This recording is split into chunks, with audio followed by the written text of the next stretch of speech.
what do you consider to be the definition of authoritarianism as you consider it in the book? And how does it relate to concepts like totalitarianism? And how does it differ, if anything, from democracy?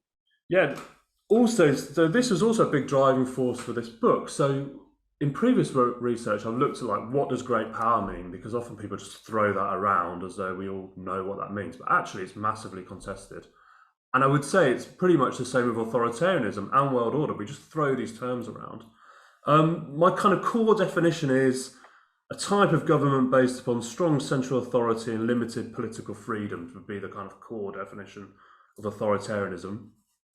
Within that, the kind of major factors are a lack of political pluralism. So maybe there's one party in charge or one kind of head figure in charge.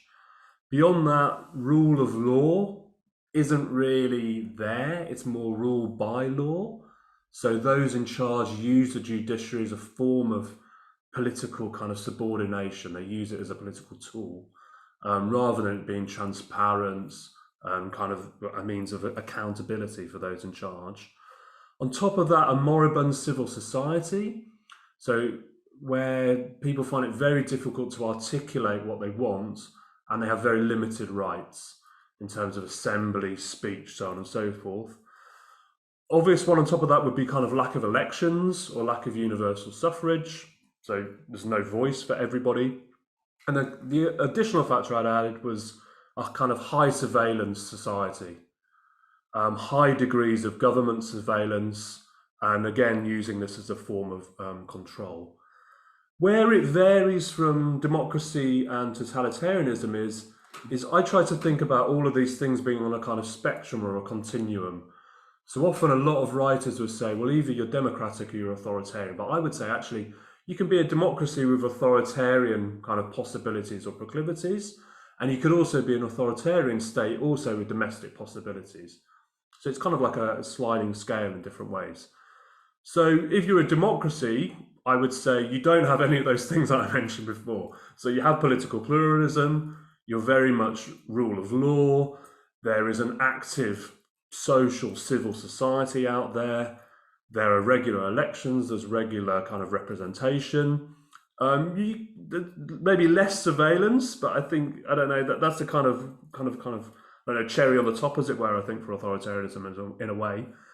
And then if you think of that as a scale, kind of one end, that's that pure kind of democracy. And if you move across the scale, more authoritarianism. And if you move even further the other way, then you're getting to complete totalitarianism, which means complete control of everything that you do.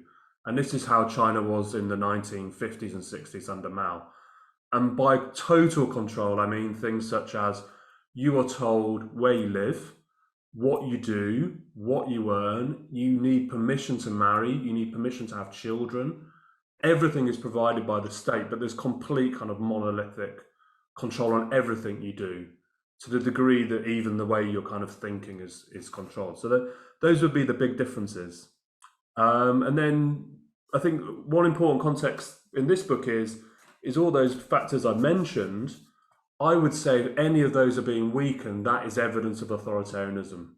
That is evidence of democratic backsliding, kind of, again, moving across that continuum more towards authoritarian proclivities.